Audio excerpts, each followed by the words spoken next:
कीलक। ओम। इस श्री कीलक मंत्र का शिव ऋषि अनुष्टुप छंद श्री महासरस्वती देवता हैं। श्री जगदम्बा की प्रीति के लिए सप्तशती के पाठांगभूत जप में इसका विनियोग किया जाता है। ओम चंडिकाय नमः। ओम चंडिका देवी को नमस्कार है। मार्कंडे जी कहते हैं, विशुद्ध ज्ञान ही जिसका शरीर है, तीनों वेद ही जिसके दिव्य नेत्र हैं, जो कल्याण प्राप्ति हेतु तथा अपने मस्तक पर अर्धचंद्र का मुकुट धारण करते हैं, उस भगवान शिव को नमस्कार है। मंत्रों का जो अभिकीलक है, अर्थात मंत्रों की सिद्धि में विघ्न उपस्थित करने वाले शाप रूपी कीलक का जो निवारण करने वाला है, उस सप्तशती स्रोत को संपूर्ण रूप से जानना चाहिए और जानकर उसकी उपासना करनी चाहिए।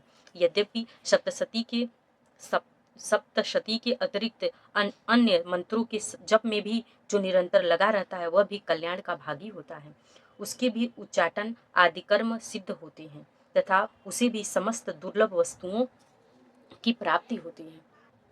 तथापि जो अन्य मंत्रों का जप न करके केवल इस सप्तशती नामक स्त्रोत से ही देवी की स्तुति करते हैं, उन्हें स्तुति मात्र से ही सच्चिदानंद स्वरूपिणी देवी सिद्ध हो जाती हैं। उन्हें अपने कार्य की सिद्धि के लिए मंत्र, औषधि तथा अन्य किसी साधन के उपयोग की आवश्यकता नहीं रहती। बिना जप के ही उसके उच्चाटन आदि समस्त अभिचारिक कर्म सिद्ध हो जाते हैं। इतना ही नहीं, उनकी संपूर्ण अभिष्ट वस्तुएं भी सिद्ध होती हैं।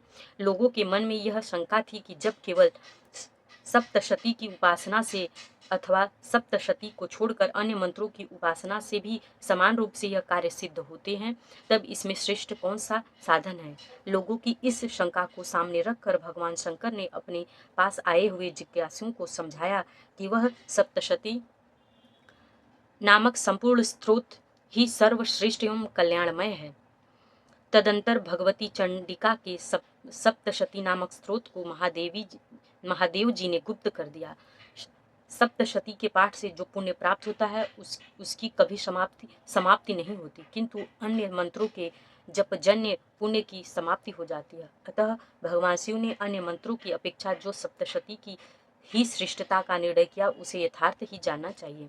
अन्य मंत्रों का जप करने वाला पुरुष भी यदि सप्तशती के स्रोत और उस जप का अनुष्ठान कर ले, तो वह भी पूर्ण रूप से ही कल्याण का भागी होता है। इसमें तनिक भी संदेह नहीं है। जो साधक कृष्ण पक्ष की चतुर्दशी अथवा अष्टमी को एकाग्रचित होकर भगवती की सेवा में अपना सर्वस्व समर्पित कर देता है और फिर उसे प्रसाद रूप से ग्रहण करता है, उसी पर भगवती प्रसन्न होती है, अन्यथा उसकी प्रसन्नता नहीं होती। इस प्रकार सिद्धि के प्रतिबंध रूप कीलक के द्वारा महादेव जी ने इस स्त्रोत को कीलित कर रखा है। जो पूर्वोक्त रीति से निष्कीलन करके इस सप्तशती स्त्रोत का प्रतिदिन स्पष्ट उच्चारण पूर्वक पाठ करता है, वह मनुष्य सिद्ध हो जाता है, वही देवी का पार्षद होता है और वही गंधर्व भी होता है। सर्वत्र विचरते रहने पर भी इस संसार में उसे कहीं भी भय नहीं होता।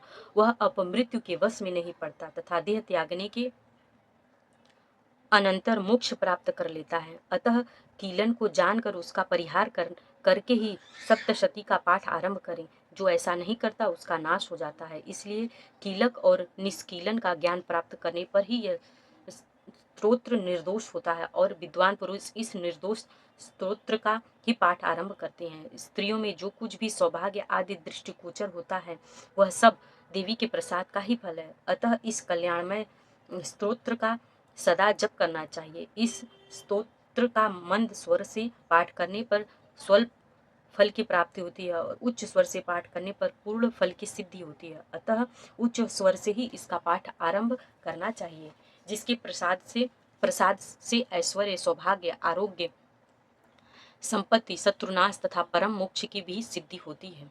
उस कल्याणमयी जगदम्बिका की स्तुति मनुष्य क्यों नहीं करते। जय माँ विंध्यवासिनी। कीलक स्तोत्र संपूर्ण।